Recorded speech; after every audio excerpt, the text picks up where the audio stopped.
semuanya, Assalamualaikum warahmatullahi wabarakatuh. Kembali lagi di channel ini, di mana akan membahas soal US IPS kelas 9. Yang di mana seperti kalian tahu bahwa US itu materinya dari kelas 7, kelas 8, dan juga kelas 9.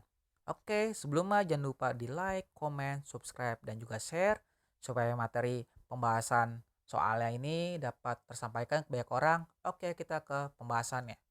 Yang dimana di sini materi tentang keruangan dan konektivitas. Nah, materi ini merupakan materi kelas 7 ya, yang dimana ada beberapa submaterinya.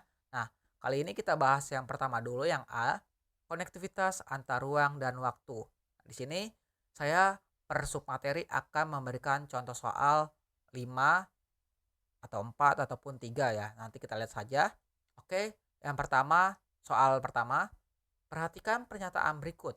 Tempat yang ada di permukaan bumi mencakup sebagian dan atau keseluruhan permukaan bumi, tempat tinggal makhluk hidup.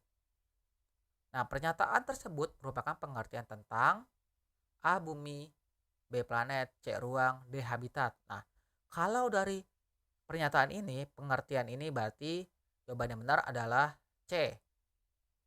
Nah, ruang merupakan tempat di muka bumi, baik secara keseluruhan maupun hanya sebagian saja yang digunakan oleh makhluk hidup untuk tinggal. Ruang dapat dimanfaatkan untuk melakukan kegiatan individu atau kelompok, serta tempat menjalin hubungan dengan individu ataupun kelompok lainnya. Kita soal ke nomor 2. Berikut merupakan proses interaksi antar ruang yang terjadi dalam kehidupan sehari-hari di masyarakat, yaitu Harin setiap pagi berangkat kerja ke kota dengan menggunakan sepeda motor. Areal persawahan di pedesaan sudah mulai berkurang karena alih fungsi lahan menjadi perumahan. Bu Siti berdagang kebutuhan sehari-hari di pasar dengan bantuan modal usaha dari koperasi. D. Paratno membeli lahan pertanian di desa untuk dialih fungsikan sebagai perumahan. Dan untuk jawaban yang benar adalah yang A. Kenapa? Setiap wilayah akan mencari sumber daya yang dibutuhkan sehingga interaksi antar ruang menjadi penting. Misalnya, interaksi dalam perdagangan. Selain itu, aspek ekonomi serta pengaruh interaksi sosial dan juga budaya berpengaruh. Sebagai contoh, masyarakat di wilayah kota memiliki mata pencaharian yang lebih beragam daripada masyarakat di wilayah desa. Sehingga banyak warga di desa lebih memilih bekerja di kota. Bentuk interaksi antar ruang dapat kita lihat dari kegiatan Harin yang setiap pagi berangkat kerja ke kota dengan menggunakan sepeda motor. Lalu kita ke pembahasan soal nomor 3. Perhatikan data berikut. Pasar terbuka untuk produk-produk ekspor, meningkatnya jumlah penduduk kota karena faktor urbanisasi, mudah mendapatkan barang yang belum diproduksi Indonesia, pembangunan sarana prasarana terus meningkat untuk pelayanan masyarakat. Kegiatan pariwisata akan meningkat. Berdasarkan data tersebut, pengaruh interaksi antar ruang di permukaan bumi di bidang ekonomi ditunjukkan oleh nomor. Nah, di sini kita uh, bold atau kita tegas di kata kuncinya, yaitu bidang ekonomi. Nah, di sini dari pernyataan-pernyataan di atas yang merupakan di bidang ekonomi yang mana? Nah, di sini ada opsi jawabannya. A 123, B 135, C234, dan D345. Dan di sini jawaban yang paling benar adalah yang B, 1, 3, dan juga 5.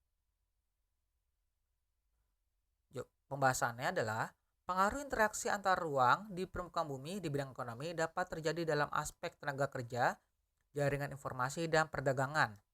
Dari pernyataan tersebut, interaksi antar ruang di bidang ekonomi terlihat pada terbukanya pasar untuk produk-produk ekspor dari luar negeri. Selain itu, adanya kerjasama dengan negara lain memudahkan masyarakat Indonesia untuk mendapatkan barang yang belum diproduksi di Indonesia. Hal lainnya adalah adanya perbedaan antar ruang terjadi karena perbedaan ciri dan juga karakteristik bentuk permukaan bumi. Misalnya, wilayah Indonesia yang secara alamnya punya potensi wisata yang sangat tinggi dapat meningkatkan kegiatan pariwisata yang membawa dampak positif tersendiri, di mana salah satunya adalah meningkatnya pendapatan masyarakat. Lalu kita ke soal nomor 4. Wilayah Indramayu adalah penghasil padi, sedangkan wilayah Subang adalah penghasil sayuran. Ketika kedua daerah tersebut mengalami surplus atau kelebihan, dimungkinkan terjadinya interaksi antar kedua wilayah. Faktor yang memungkinkan terjadinya interaksi tersebut adalah A. Peningkatan taraf perekonomian masyarakat di kedua wilayah. B. Wilayah Indramayu memiliki akses yang mudah menuju wilayah Subang. C. Sistem perdagangan yang terbuka bagi kedua wilayah untuk pemenuhan kebutuhan. D. Kedua wilayah saling melengkapi dalam rangka memenuhi kebutuhan masyarakat. Dan jawaban yang paling tepat adalah yang B. Wilayah Indramayu memiliki akses yang mudah menuju wilayah Subang.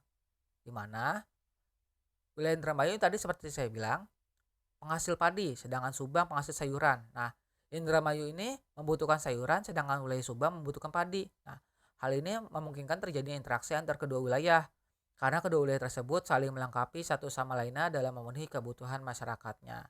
Nah, maaf, ini salah ya jawabannya. Jawaban yang benar adalah yang D ya. Kedua wilayah saling melengkapi dalam rangka memenuhi kebutuhan tersebut. Yang terakhir nomor 5, kota merupakan daerah tujuan pergerakan masyarakat karena banyaknya aktivitas ekonomi yang ditawarkan dengan berbagai alternatif untuk memenuhi kebutuhan. Masyarakat desa yang bekerja di kota berpeluang mendapatkan alternatif tersebut, tidak lagi hanya mengandalkan mata pencarian yang orientasinya pada sumber daya alam, misalkan seperti jadi petani ya. Hal ini bertujuan pada pemenuhan akan barang dan juga jasanya.